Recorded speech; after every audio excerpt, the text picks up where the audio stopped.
नमस्कार प्रिय दर्शकों, स्वागत है आपका हमारे इस YouTube चैनल पर। जीवन में कई बार ऐसा पल आता है जब सब कुछ रुक सा जाता है। सपनों की आवाज़ धीमी पड़ जाती है। ऐसा लगता है जैसे इस भीड़-भाड़ वाली दुनिया में हम अकेले खड़े हैं। कोई सुनने वाला नहीं, कोई समझने वाला नहीं। लेकिन यही ठहराव शायद उस तूफान से पहले की शांति है जो आपके भीतर एक क्रांति लाने वाला है। ये वह क्षण है जब आप अपने भीतर की शक्ति को पहचान सकते हैं। आज की इस यात्रा में मैं आपको एक कहानी सुनाऊंगा। ये कहानी आपकी आंखें खोल देगा और एक दिन वही लोग जो आज आपको नज़रअंदाज करते हैं आपके सामने सिर झुकाएंगे। ये कहानी है आत्म जागृति की, आत्मनिरीक्षण की और सबसे बढ़कर खुद पर ध्यान देने का। पहली आदत, अपने भीतर झांको। दुनिया को छोड़ो। आप परेशान क्यों होते हैं? क्यों आपको लगता है कि लोग आपकी इज्जत नहीं करते? क्यों बार बार खुद को साबित करने की ज़रूरत पड़ती है? क्यों हर छोटी बड़ी बात में दूसरों की राय आपके लिए इतनी महत्वपूर्ण हो जाती है? बुद्ध कहते हैं, जब तक तुम अपने भीतर नहीं झांकते तब तक बाहर की दुनिया तुम्हें केवल ठोकरें ही देगी। एक बार एक व्यक्ति बुद्ध के पास आया। उसने कहा, लोग मेरी बात नहीं सुनते, मेरी इज्जत नहीं करते, मैं बहुत दुखी हूँ। बुद्ध ने मुस्कुराकर जवाब दिया, तू कौन है? ये तू खुद नहीं जानता और चाहता है कि दुनिया तुझे पहचाने। यही सबसे बड़ा भ्रम है। आप चाहते हैं कि लोग आपको समझे, आपकी कीमत जाने, लेकिन क्या आपने कभी अपने मन की गहराइयों में उतर कर देखा है कि आप वास्तव में कौन हैं? आपकी ताकत क्या है? आपकी कमजोरियां क्या है? जब तक आप खुद को नहीं समझेंगे, दुनिया आपको कैसे समझेगी? बुद्ध का पहला सूत्र है, खुद को जानो, दूसरों को नहीं। अपने भीतर की यात्रा शुरू करें। अपने विचारों, भावनाओं और इच्छाओं को समझें। जब आप खुद को समझ लेंगे तो दुनिया अपने आप आपकी कीमत पहचान लेगी। दूसरी आदत, शोर नहीं, शांति में है शक्ति। लोगों को लगता है कि जोर से बोलने, दिखावा करने या भीड़ में सबसे अलग दिखने से दुनिया उनकी बात सुनेगी। लेकिन बुद्ध कहते हैं, जो असली है वह चुप रहता है, जो नकली है वह शोर मचाता है। आपको चिल्लाने की जरूरत नहीं है, आपको जरूरत है अपने मन को शांत करने की। शांति में वह शक्ति है जो दुनिया को बदल सकती है। जो व्यक्ति अपने मन को जीत लेता है वह पूरी दुनिया पर राज कर सकता है। शांति का मतलब है अपने भीतर के कोलाहल को थामना। हमारा मन हर पल विचारों, चिंताओं और तुलनाओं से भरा रहता है। लेकिन जब आप शांत होकर अपने भीतर झांकते हैं तो आपको वह स्पष्टता मिलती है जो आपको सही निर्णय लेने की शक्ति देती है।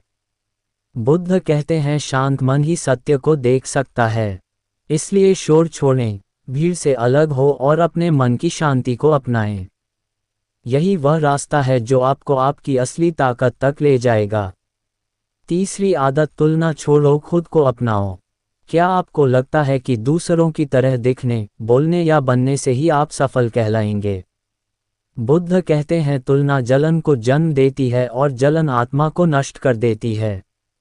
जब आप दूसरों से अपनी तुलना करते हैं तो आप अपनी अनूठी पहचान को भूल जाते हैं। आप अपनी ताकत को कमज़ोर समझने लगते हैं। लेकिन जिस दिन आपने अपने आप को स्वीकार किया उसी दिन आप सबसे भारी पड़ जाएंगे। लोग आपके स्टाइल, आपके विचार, आपके जीने के तरीके की नकल करने लगेंगे। लेकिन ये तभी होगा जब आप खुद पर ध्यान देना शुरू करेंगे। अपनी कमियों को स्वीकार करें, अपनी ताकत को पहचानें और अपने रास्ते पर चलें। बुद्ध का कहना है, कमल कीचड़ में खिलता है लेकिन वह दूसरे फूलों से तुलना नहीं करता। आप भी कमल हैं, अपने समय पर खिलें, अपने रंग में चमके, तुलना छोड़ दें, क्योंकि आपकी असली शक्ति आपकी अपनी पहचान में है। चौथी आदत, अकेले चलो लेकिन सही दिशा में। इस दुनिया में आपके साथ बहुत कम लोग चलेंगे जो शुरुआत में आपका हाथ थामते हैं। वे मंजिल के पहले मोड़ पर साथ छोड़ सकते हैं। बुद्ध कहते हैं, बाज की तरह अकेले उड़ो। भीड़ में चलोगे तो खो जाओगे। अकेलापन सजा नहीं, अवसर है। ये वह समय है जब आप खुद को गहराई से समझ सकते हैं। लेकिन अकेले चलने का मतलब यह नहीं कि आप बिना दिशा के भटके। आपका रास्ता सही होना चाहिए, और सही रास्ता वही है जो आपको आत्मज्ञान की ओर ले जाए। अपने लक्ष्य को स्पष्ट करें, अपने भीतर की आवाज को सुनें। बुद्ध कहते हैं अकेले चलना आसान नहीं, लेकिन यह वह रास्ता है जो आपको आपकी मंजिल तक पहुंचाएगा। भले ही रास्ता सुनसान हो, भले ही लोग आपका साथ ना दे, लेकिन अगर आप सही दिशा में हैं तो पूरी कायनात आपके साथ चलेगी। 5वां ध्यान, संयम और मौन। यही सच्चा साम्राज्य। ध्यान वह दरवाजा है जो आपके मन के शोर को बंद करता है। बुद्ध कहते हैं मन की आग को बुझाओ, तभी जीवन में ठंडक आएगी। आप दिन भर क्या सोचते हैं? वह मुझे क्या समझता है? मैं उसे दिखा दूंगा, उसे पछाड़ना है। ये सारी आवाजें अहंकार की हैं। इनसे दूर जाएं, ध्यान में बैठे, अपने मन को चुप कराएं। मौन में वह शक्ति है जो सबसे ज्यादा बोलती है। जब आप मौन में डूबते हैं तो आप अपने भीतर की गहराइयों को छूते हैं। आप उन सवालों के जवाब पाते हैं जो आपको बेचैन करते हैं। मौन आपको आपकी असली ताकत से जोड़ता है। बुद्ध कहते हैं जो व्यक्ति अपने मन को वश में कर लेता है, वह संसार को वश में कर लेता है। हर दिन कुछ मिनट मौन में बिताएं। यह आपके जीवन को बदल देगा। छठी आदत, बुद्ध बनने की यात्रा एक दिन में नहीं होती। आपका जीवन बर्बाद नहीं हुआ है। आपने बस कुछ समय के लिए खुद पर ध्यान देना छोड़ दिया था। अब समय है कि आप हर सुबह उठें और खुद से एक वादा करें। आज मैं सिर्फ खुद पर ध्यान दूंगा। लोग क्या कह रहे हैं इसे छोड़ दें। किसने क्या सोचा इसे जाने दें। आपका फोकस केवल आप हो। जिस दिन आपने खुद को बना लिया उसी दिन दुनिया आपके सामने सिर झुकाएगी। बुद्ध कहते हैं एक छोटी सी बात अगर दिल से स्वीकार कर ली जाए तो पूरी जिंदगी बदल सकती है। और आज वह बात है, खुद पर ध्यान दो। ये वह शक्ति है जो आपको कमजोर से शक्तिशाली बनाएगी। ये वह रास्ता है जो आपको नजरअंदाज से सम्मान तक ले जाएगा। जब आप अपने भीतर की शक्ति को जगा लेंगे तो दुनिया अपने आप आपके सामने झुक जाएगी। 7वीं आदत, 3 सूत्र जो जीवन पलट देंगे। अब मैं आपको 3 सूत्र दे रहा हूं जो अगर आपने 1 साल तक भी अपनाए तो आपका जीवन पूरी तरह बदल जाएगा। पहचानो तुम कौन हो। हर सुबह एक डायरी लें और लिखें, मैं कौन हूँ, मैं क्यों हूँ, मैं क्या बनना चाहता हूँ। ये सवाल आपको अपने उद्देश्य तक ले जाएंगे। जवाब पहले दिन नहीं मिलेगा, लेकिन ये प्रक्रिया आपको बदल देगी। लोगों को प्रभावित करने की कोशिश छोड़ो। दुनिया के लिए नहीं, खुद के लिए जियो। जब आप अपने भीतर की शक्ति को जगाएंगे तो लोग अपने आप आपके पीछे चल पड़ेंगे। हर दिन 10 मिनट मौन में बिताओ, ना बोले ना सुने, बस अपनी सांसों के साथ रहें। ये 10 मिनट आपके आत्मबल को बढ़ाएंगे। धीरे धीरे आप वह व्यक्ति बन जाएंगे जिसे देखकर लोग चुप हो जाएंगे। 8वीं आदत, बदलाव को फैलाएं। अगर आज की यह बातें आपके भीतर कुछ हिला गई हैं तो इसे यहीं मत छोड़ें। इसे अपने जीवन में उतारें और दूसरों तक पहुंचाएं। कमेंट करके बताएं कि आप सबसे पहले किस सूत्र पर काम शुरू करेंगे। इस ज्ञान को उस दोस्त के साथ शेयर करें जो खुद को कमजोर मानता है। याद रखें, ये सिर्फ ज्ञान नहीं, यह आपके भीतर एक नया इंसान पैदा करने की प्रक्रिया है। एक दिन आप खुद पर गर्व करेंगे जब आप देखेंगे कि आपने ना सिर्फ खुद को बदला बल्कि दूसरों को भी प्रेरित किया। अर्नव एक सामान्य परिवार से था। उसके पास एक अच्छी नौकरी थी, परिवार था, लेकिन फिर भी उसके मन में एक गहरा खालीपन था। वह हर रात सोचता, मैं इतना कुछ होने के बाद भी अधूरा क्यों हूँ। एक दिन उसे एक आश्रम में गौतम बुद्ध की शिक्षाओं का पता चला। वहाँ एक साधु ने उसे बताया, जिस क्षण तुम खुद को जानने लगते हो उसी क्षण तुम्हारी आज़ादी शुरू होती है। अर्नव ने ध्यान शुरू किया। पहले दिन उसका मन भटकता रहा। उसे लगता था कि वह कुछ गलत कर रहा है, लेकिन धीरे धीरे वह अपने विचारों को समझने लगा। उसने देखा कि उसका दुख बाहर की चीजों से नहीं बल्कि उसकी अपेक्षाओं, तुलनाओं और अहंकार से आता था। उसने नकारात्मक लोगों से दूरी बनाई। हर सुबह वह 10 मिनट मौन में बिताने लगा। उसने अपने लक्ष्य को स्पष्ट किया और उस पर ध्यान केंद्रित किया। कुछ ही महीनों में लोग अर्नव में बदलाव देखने लगे। उसका चेहरा शांत था, उसकी बातों में गहराई थी। उसने एक छोटा सा स्कूल शुरू किया, जहां वह बच्चों को आत्मविश्वास और ध्यान सिखाने लगा। आज लोग उसे गुरु अर्नव कहते हैं, लेकिन वह हमेशा कहता है, मैं कोई गुरु नहीं, बस एक आईना हूं जो तुम्हें तुम्हारा सत्य दिखाता है। ये कहानी सिर्फ अर्नव की नहीं बल्कि हर उस आत्मा की है जो अपने भीतर की शक्ति को जगाना चाहती है। अगर आप भी तैयार हैं तो आज से शुरुआत करें। हर सुबह खुद से पूछें, मैं कौन हूँ? हर रात 10 मिनट मौन में बिताएं। अपनी सोच को शुद्ध करें। बुद्ध कहते हैं, कोई भी व्यक्ति इतना शक्तिशाली नहीं कि तुम्हारा भविष्य तय कर सके सिवाय तुम्हारे। अब समय है उस इंसान को जन्म देने का जिस पर एक दिन आप गर्व करेंगे। शांत रहें, जागरूक रहें और अपने भीतर की शक्ति को पहचानें। जब अगली बार आप आईना देखें तो वही आंखें हो, लेकिन इंसान अलग हो। यही वह बदलाव है जो बुद्ध का ज्ञान आपके जीवन में लाएगा। खुद पर ध्यान दो और देखो कैसे दुनिया तुम्हारे सामने झुकती चली जाएगी। दोस्तों, भगवान बुद्ध की शिक्षाएं इस सत्य को जागृत करती हैं कि दुख, कठिनाइयां, बुरा समय ये सब जीवन का हिस्सा है और इनसे निपटने के लिए बुद्ध की ये 2 सीख आपको कभी नहीं भूलना चाहिए। पहली सीख, ये समय भी बीत जाएगा। बुद्ध ने अपने शिष्यों से कहा था, सब कुछ परिवर्तनशील है, चाहे सुख हो या दुख वह स्थायी नहीं है। ये वाक्य हमारे जीवन के सबसे कठिन समय में आशा की किरण बन सकता है। एक किसान बुद्ध के पास आया और बोला, मेरी फसल इस बार पूरी तरह बर्बाद हो गई। मेरा पुत्र मेरी बात नहीं मानता और मेरी पत्नी बीमार रहती है। क्या आप मेरी समस्याओं का समाधान कर सकते हैं? बुद्ध मुस्कुराए और बोले, मैं केवल एक बात बता सकता हूँ।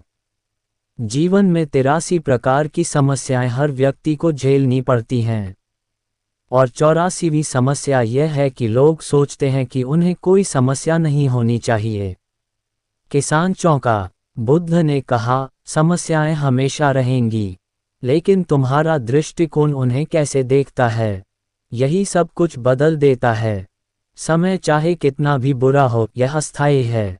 जैसे गर्मी के बाद बरसात आती है, वैसे ही दुख के बाद सुख आएगा। हमें केवल धैर्य रखना है। दूसरी सीख, तुम्हारे अंदर शक्ति है सहने और बदलने की। भगवान बुद्ध ने बार बार समझाया कि हमारे भीतर जो आत्मबल है वही हमें मुक्ति दिलाता है। जब समय खराब होता है, हम अक्सर बाहर समाधान ढूंढते हैं, पर बुद्ध कहते हैं, अब दीपो भव, स्वयं दीपक बनो। अंगुलीमाल की कथा इसका उदाहरण है। अंगुलीमाल एक भयंकर डाकू था जिसने 999 लोगों की हत्या की थी। एक दिन वह भगवान बुद्ध के संपर्क में आया। वह क्रोधित और हिंसक था, पर बुद्ध शांत थे। उन्होंने बिना डरे कहा, मैं तो रुक गया, अब तू रुक। अंगुलीमाल ने पूछा, आप रुक गए? आप तो चल ही रहे हैं। बुद्ध बोले, मैं हिंसा, क्रोध और घृणा में रुक गया, पर तुम अब भी उसमें भाग रहे हो। वह डाकू वहीं बैठ गया, रोने लगा और उसी क्षण उसका जीवन बदल गया। अगर एक हत्यारा खुद को बदल सकता है तो हम क्यों नहीं? हर मनुष्य के भीतर वह शक्ति है। जब हम किसी कठिन परिस्थिति में होते हैं, तब बुद्ध की यह बात हमें याद रखनी चाहिए। जो स्वयं पर विजय पा लेता है, वह हजारों शत्रुओं पर विजय पाने वाले से महान है। ये शक्ति हमें आत्मा के भीतर से मिलती है, ना कि बाहरी साधनों या परिस्थितियों से। जब तूफान आता है तो पेड़ झुकते हैं, गिरते नहीं, क्योंकि उनकी जड़ें मजबूत होती हैं। हमें भी अपने भीतर की जड़ों को मजबूत करना है। ध्यान की शक्ति बुरे समय में भीतर झांकने का उपाय है।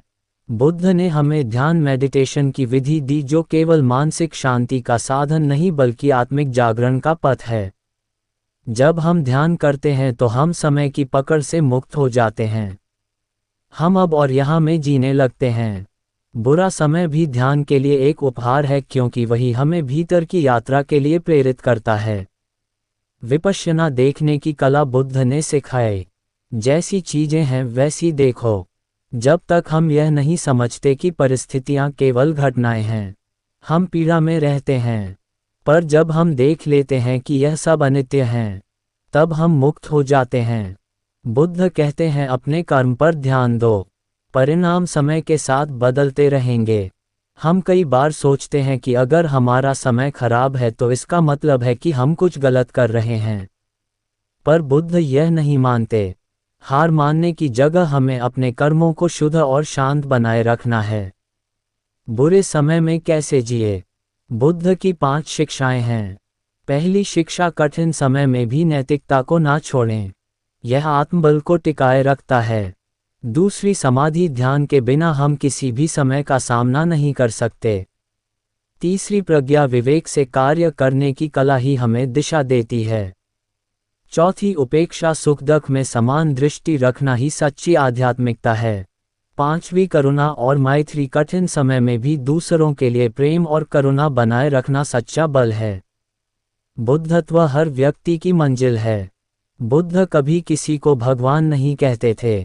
वे कहते थे तुम भी बुद्ध बन सकते हो। तुम्हारे भीतर वही चैतन्य, वही शक्ति, वही शांति है। बुरे समय को केवल एक मार्ग मानो जो तुम्हें तुम्हारे भीतर की ज्योति तक ले जाए। जीवन एक नदी है। बुद्ध जीवन को एक बहती हुई नदी की तरह मानते हैं। नदी बहती है, कभी चट्टानों से टकराती है, कभी गिरती है, फिर भी रुकती नहीं। अगर रास्ते में चट्टान आए तो क्या नदी बहना बंद कर देती है? नहीं, वह या तो उसे काटती है या मोड़ लेती है। इस भाग्य का सार, कठिन समय में याद रखने योग्य बातें। पहली, यह भी बीत जाएगा। दूसरी, तुम्हारे अंदर शक्ति है सहने और बदलने की। अगर इन 2 बातों को अपने जीवन में उतार लिया जाए तो कोई भी परिस्थिति तुम्हें तोड़ नहीं सकती। कई बार जीवन की परिस्थितियां इतनी गहरी चोट पहुंचाती हैं कि केवल शरीर नहीं आत्मा तक थक जाती है। ऐसे क्षण आते हैं जब इंसान बाहर से हंसता है पर भीतर रोता है। कुछ लोग कहते हैं हिम्मत रखो, कुछ सलाह देते हैं समय सब ठीक कर देगा।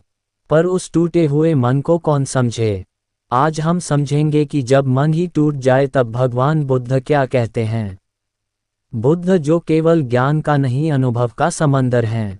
उन्होंने मानव पीड़ा को जिया समझा और समाधान बताया। मन टूटने का मतलब क्या है?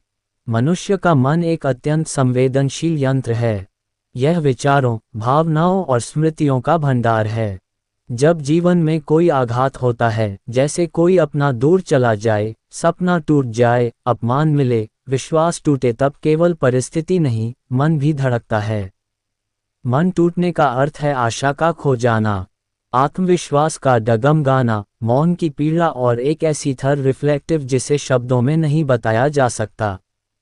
बुद्ध ने इसे दुख के 4 स्तर कहकर समझाया। पहली बात जो बुद्ध समझाते हैं वह ये है कि तुम्हारे साथ जो हो रहा है वह केवल तुम्हारे साथ नहीं हो रहा। यह मानव जीवन का हिस्सा है। जब हम पीड़ा में होते हैं तो ऐसा लगता है कि सारा ब्रह्मांड हमारे विरुद्ध है। बुद्ध कहते हैं अपने दुख को केवल मेरा मत मानो। देखो कि यही दुख हजारों लोगों का है, फिर तुम उससे चिपकना छोड़ दोगे। जब हम ये समझ लेते हैं कि टूटना भी एक साधारण मानवीय अनुभव है तो वह हमें तोड़ता नहीं बल्कि जोड़ता है। बुद्ध का दूसरा उत्तर है मन को जानो, मन से मत जुड़ो। जब कोई कहता है मेरा मन टूट गया है तो वह किससे बात कर रहा है? क्या मन और मैं अलग हैं? बुद्ध कहते हैं मन एक मेहमान है, तुम उसका मेजबान हो। जब हम अपने मन के साथ खुद को जोड़ लेते हैं तब उसका टूटना हमारा टूटना बन जाता है। पर जब हम केवल देखने लगते हैं तो हम उससे ऊपर उठ जाते हैं। विपक्षणा की कला बुद्ध की ध्यान तकनीक यही सिखाती है। सांस को देखो, विचारों को देखो, मन को देखो पर उनमें उलझो मत। एक क्षण में मन उदास है, अगले क्षण खुश। मन विचारों का बादल है और तुम आकाश। बादल आएंगे जाएंगे पर आकाश वहीं रहेगा। जब मन टूटता है तब उसे समय दो। जैसे शरीर का घाव धीरे धीरे बढ़ता है वैसे ही मन की पीड़ा भी समय के साथ बढ़ती है। अगर हम उसे कुरेदना बंद कर दें। कुरेदना क्या है? बार बार पुराने विचारों को सोचना, आत्मलोचना करना, दूसरों की तुलना में खुद को कमतर समझना। बुद्ध कहते हैं, हर विचार एक बीज है। अगर तुम बार बार पीड़ा के बीज बोओगे तो दुख ही उगेगा। इसलिए अगर मन टूटा है तो सबसे पहले उस विचारों के जाल से बाहर निकलो। जो हुआ वह बीत गया, अब उसे देखने का दृष्टिकोण बदलो। बुद्ध का तीसरा सूत्र है, सत्य को स्वीकारो। प्रतिकार मत करो। जितना प्रतिकार करोगे उतनी पीड़ा बढ़ेगी। जितना स्वीकार करोगे उतना समाधान निकलेगा। हम अक्सर अपनी पीड़ा को छिपाने के लिए बहादुरी का नकाब पहन लेते हैं। दूसरों के सामने मुस्कान का अभिनय करते हैं, लेकिन भीतर छटपटाते रहते हैं। स्वीकारो कि तुम ठीक नहीं हो। स्वीकारो कि तुम टूटा महसूस कर रहे हो। स्वीकारो कि अभी कोई रास्ता नहीं दिख रहा। बुद्ध इसे सत्य की प्रथम दृष्टि कहते हैं। जब तुम अपने भीतर की स्थिति को बिना किसी निर्णय के देख लेते हो तभी तुम उसे पार कर सकते हो। बुद्ध की करुणा आत्मा का मलहम है। बुद्ध केवल ज्ञान नहीं देते, वे करुणा भी देते हैं। जब तुम टूटे होते हो, बुद्ध तुम्हारे पास बैठते हैं। वे ना उपदेश देते हैं, ना प्रश्न करते हैं, वे बस समझते हैं। उनकी उपस्थिति ही यह कहती है, मैं जानता हूँ तुम अकेले नहीं हो, ये पीड़ा भी बीत जाएगी। स्वयं से प्रेम करो। जब मन टूटता है तब लोग खुद से घृणा करने लगते हैं। बुद्ध कहते हैं, जैसे तुम अपने प्रियजनों के लिए दया रखते हो वैसे ही खुद के लिए भी करुणा रखो। मैं स्वस्थ रहूं, मैं सुरक्षित रहूं, मैं शांत रहूं। यह मंत्र केवल शब्द नहीं, आत्मा की दवा है। टूटे हुए मन के लिए बुद्ध के 5 सूत्र हैं। पहला, धीरे चलो, हीलिंग में समय लगता है। दूसरा, रोज ध्यान करो, सांसों को देखो, पीड़ा को स्वीकारो, उससे भागो मत। तीसरा, स्वयं से प्रेम करो, दोष मत दो, संदेह मत पालो। चौथा, सज्जनों के साथ रहो, कला से जुड़ो, लेखन, चित्र, संगीत से खुद को अभिव्यक्त करो। पांचवा, प्रकृति के पास समय बिताओ, पेड़ों, जलधाराओं से मित्रता करो। किसी ने बुद्ध से पूछा, अगर सब कुछ अस्थायी है तो जीवन का क्या अर्थ? बुद्ध मुस्कुराए और बोले, क्योंकि यह एक क्षणिक उपहार है, इसे प्रेम से जियो, पूरी उपस्थिति से। जब मन टूटता है तो ये याद रखना जरूरी है कि यह जीवन हमें केवल जीने के लिए मिला है, सहने या भागने के लिए नहीं। हमें हर क्षण को अपनाना है, चाहे वह दुख में भीगा हो या प्रेम में खिला हो। सारांश, जब मन टूटता है तब आत्मा के जागरण का बीज पड़ता है। बुद्ध कहते हैं, मन टूटेगा पर तुम नहीं, मन डरेगा पर तुम शांत रहोगे, मन खो जाएगा पर तुम स्वयं को पाओगे। टूटना अंत नहीं है, यह एक प्रारंभ है। जब कोई व्यक्ति लंबे समय से पीड़ा में हो, जब मन बार बार टूटे, सपने चूर हो, लोग साथ छोड़ दें, तब एक सवाल उठता है, क्या ये दुख कभी खत्म होगा? क्या इस जीवन में सुख संभव है? बुद्ध की पहली उद्घोषणा यही थी, मैंने दुख को समझा, उसके कारण को पहचाना और उससे मुक्ति का मार्ग जाना। आज हम इसी पर चर्चा करेंगे, दुख से मुक्ति कैसे संभव है। बुद्ध की पहली महान शिक्षा 4 आर्य सत्य हैं। पहला, जीवन में दुख है। जन्म, मृत्यु, रोग, बुढ़ापा, वियोग, ना मिलना और अप्रिय से मिलना, यानी दुख जीवन का हिस्सा है, अपवाद नहीं। दूसरा, दुख का कारण तृष्णा है। हम चाहते हैं कि सब हमारे अनुसार चले, हम चाहते हैं कि सुख कभी ना जाए, हम अतीत को पकड़ना चाहते हैं और भविष्य पर नियंत्रण चाहते हैं। ये पकड़ना ही दुख की जड़ है। तीसरा, दुख से मुक्ति संभव है। चौथा, दुख से मुक्ति का मार्ग अष्टांगिक मार्ग है। अष्टांगिक मार्ग 8 कदमों वाला एक समग्र जीवन पथ है। पहला, सम्यक दृष्टि, ये समझना कि जीवन में दुख है, सब कुछ अस्थायी है और कर्म ही परिणाम लाता है। दूसरा, सम्यक संकल्प, करुणा से सोचो, क्रोध, घृणा और लालच के बिना जियो। तीसरा, सम्यक वाणी, झूठ ना बोलो, कठोर और अपमानजनक शब्दों से बचो, वह बोलो जो सत्य, प्रिय और आवश्यक हो। चौथा, सम्यक कर्म, किसी को हानि मत पहुंचाओ, नैतिकता से जियो। पांचवा, सम्यक आजीविका, ऐसा कार्य करो जिससे किसी को दुख ना पहुंचे। छल, हिंसा, शोषण से दूर रहो। छठा, सम्यक प्रयास। नकारात्मक भावों को रोकने और अच्छे भावों को बढ़ाने का निरंतर प्रयास करो। सातवां, सम्यक स्मृति। अपने शरीर, भावनाओं, विचारों को बिना विरोध के देखो। आठवां, सम्यक समाधि। ध्यान में स्थिरता लाओ। मन को एकाग्र करो ताकि उसमें शांति और स्पष्टता उत्पन्न हो। दोस्तों, उम्मीद है कि आपने आज की इस वीडियो से जरूर कुछ ना कुछ सीखा होगा। तो इस वीडियो को लाइक और अपने दोस्तों के साथ शेयर करना ना भूलें। और चैनल पर नए हो तो चैनल को सब्सक्राइब जरूर करें। धन्यवाद।